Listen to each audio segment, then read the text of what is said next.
Hi everyone, it's Katie, and today I have a video for you that is very much inspired by a bunch of questions I've been getting.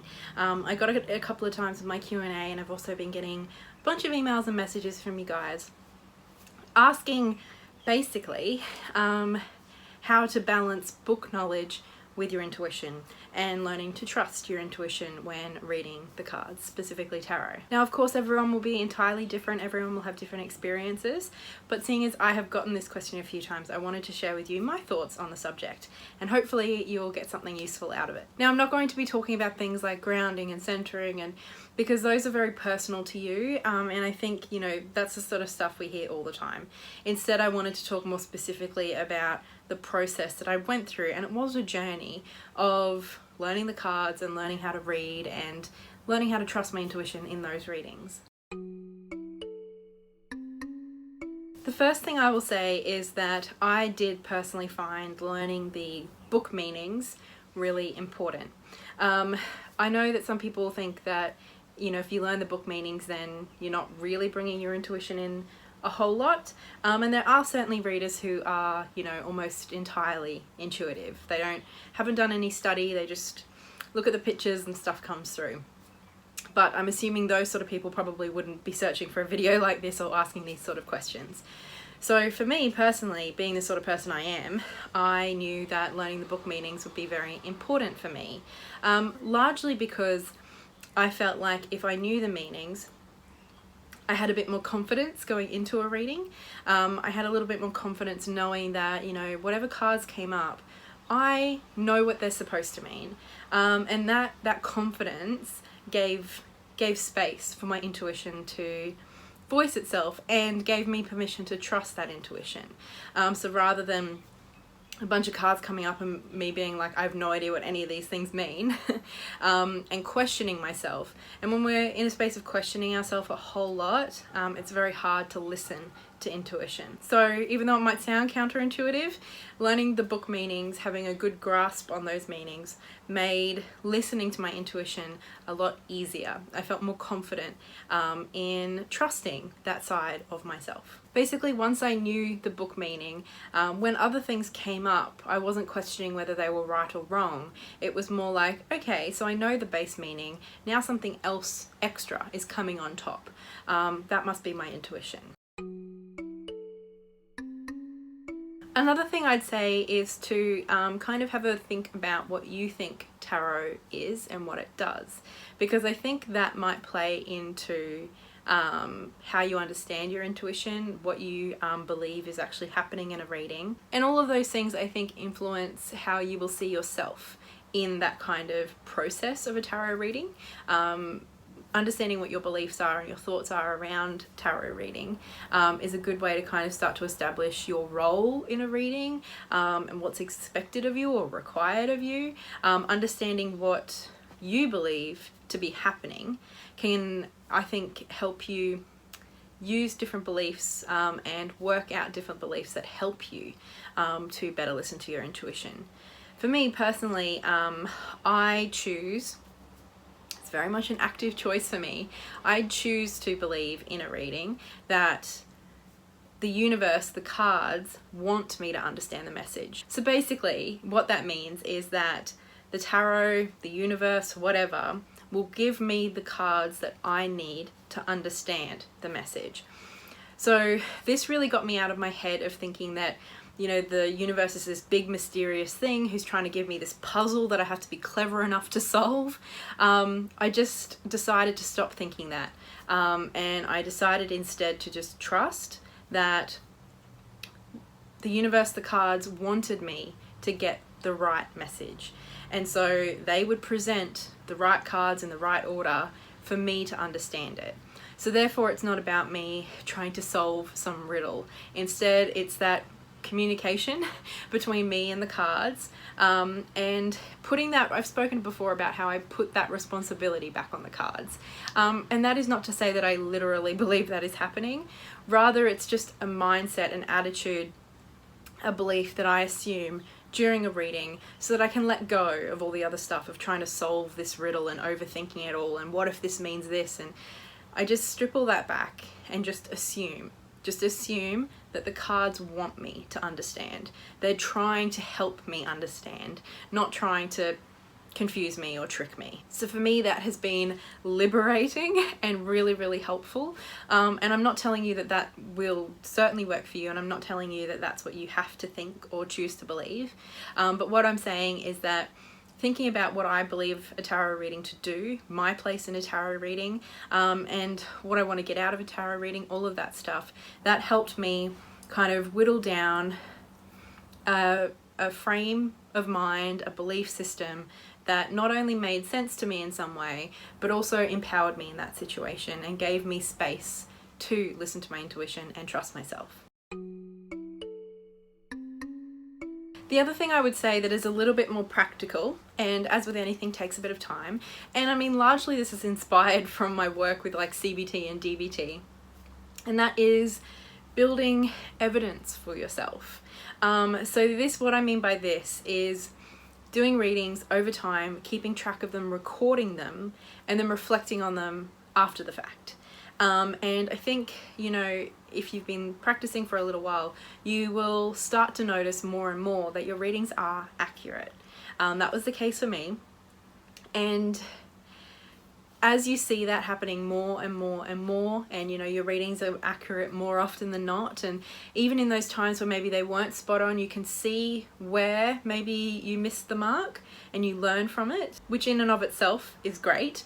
But as you start to really see physical evidence, that's why it's so important to write it down, physical evidence of the fact that you've got this, you know your stuff, the cards are working with and for you, it's all good. The more you start to see that and prove that to yourself, the easier it is to trust yourself. Because basically when you're in a reading and you're starting to overthink and you're starting to freak out, you can just kind of center yourself and say, hey, I've done this before and my readings have been useful and helpful and spot on before.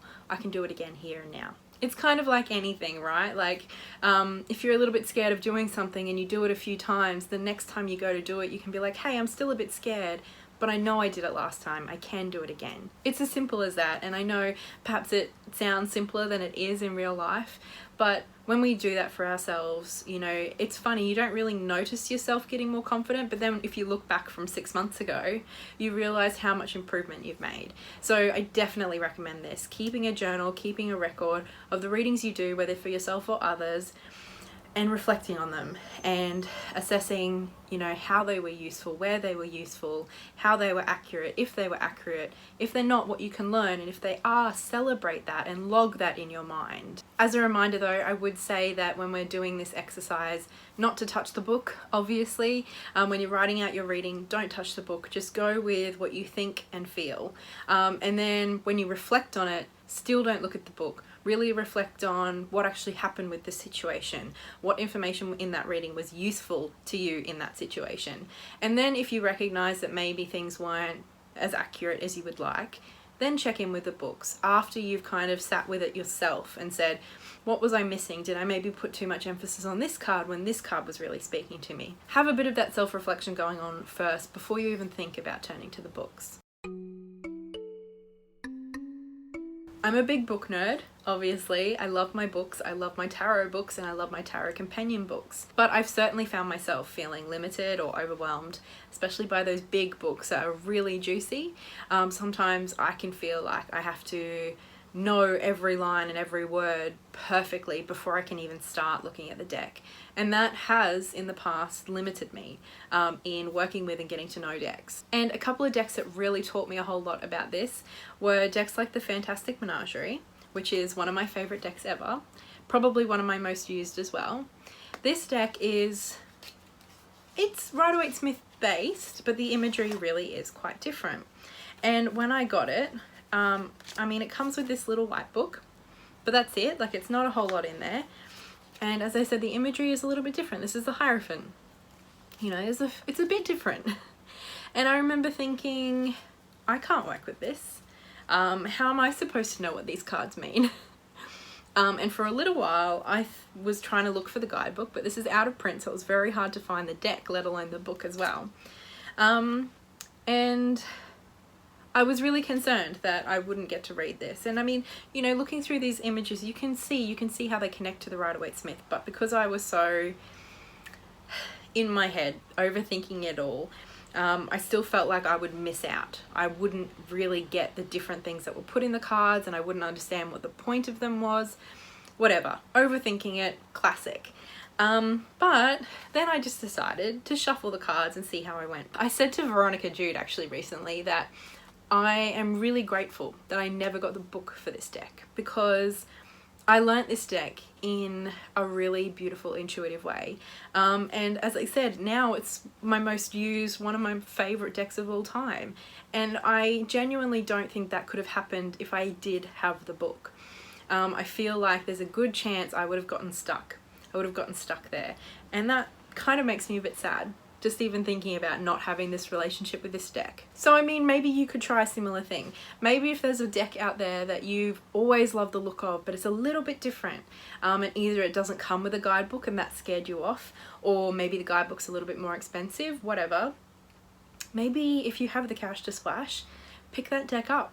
Pick that deck up and get to know it on your own terms. And not having the guidebook, you know, it kind of forces you to do so.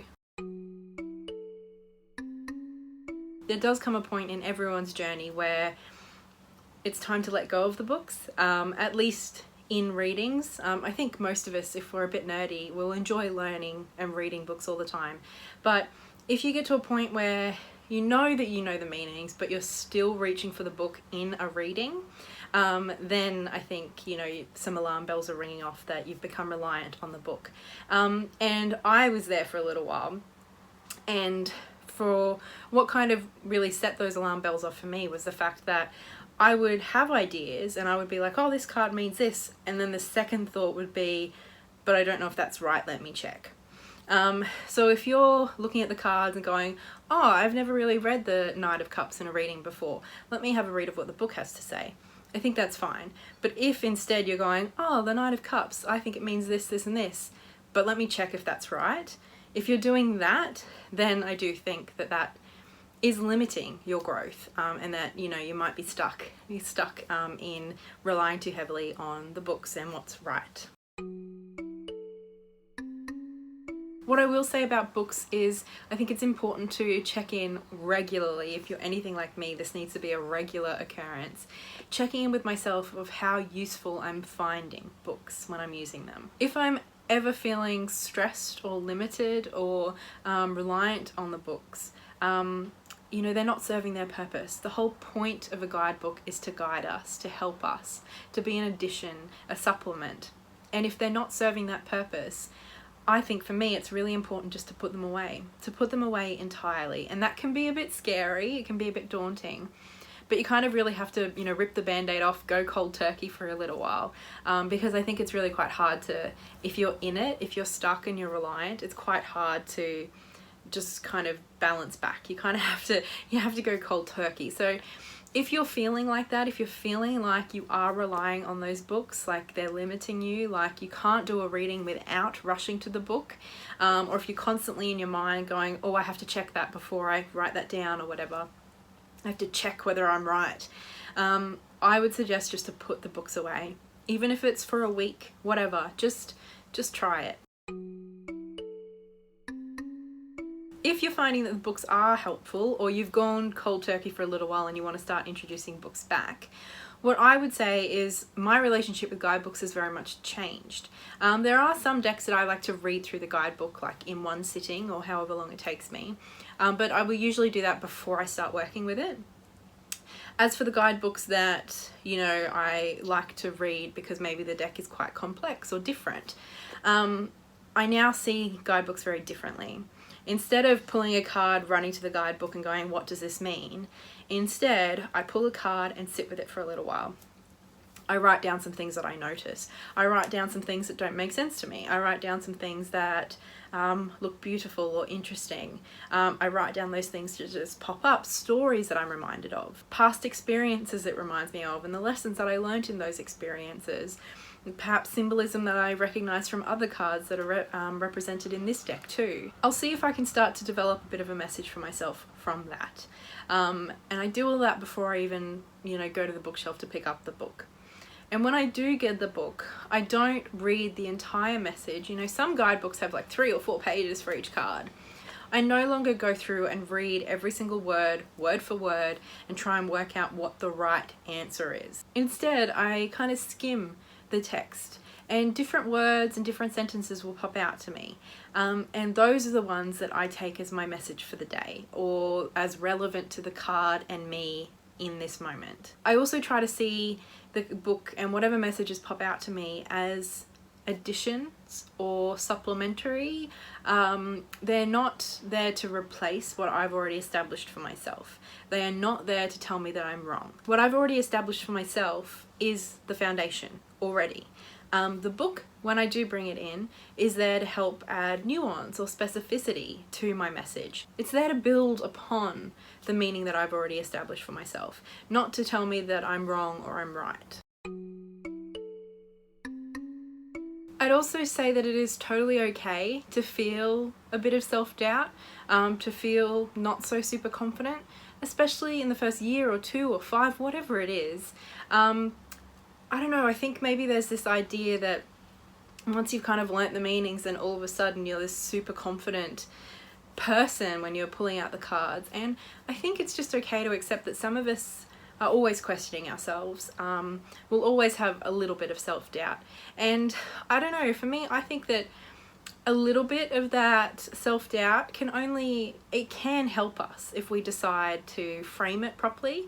For me, my self-doubt certainly can get on top of me, but I try to accept that it's there and let it push me to keep learning and growing, but also learn to kind of not shut it down, but just say, okay, I'll deal with the self-doubt later. Right now, I'm here in this moment, I'm doing a reading. I think it's okay to accept that, maybe having no self-doubt maybe isn't the goal. Maybe it's just having enough confidence and trust in the moment to put that voice aside. Just don't assume that, once you know all the meanings, all of a sudden you won't have any self-doubt ever, because maybe that's true for some people, but I think for a vast majority of us that isn't true, and that's okay. The goal isn't to never have self-doubt ever again when you pull out the cards. The goal is to be able to live with that self-doubt, move through that self-doubt, and do the things you want to do anyway, in spite of the self-doubt. I think it's just so important to remember to enjoy yourself when you're reading and you're learning. Tarot is serious business, and it can be powerful and transformative and psychological and spiritual and all of those things. But for me, above all, it has to be enjoyable. And I would just encourage you to bring a bit of that page energy of curiosity and excitement and of wanting to learn and grow for the sake of learning and growing. If we come back to a place of just wanting to learn something and wanting to learn about ourselves and enjoying the process, and stop taking ourselves so seriously, I think that's a really good first step. I don't think there's a one size fits all, and I don't think there's a magic pill you can take to automatically just trust your intuition.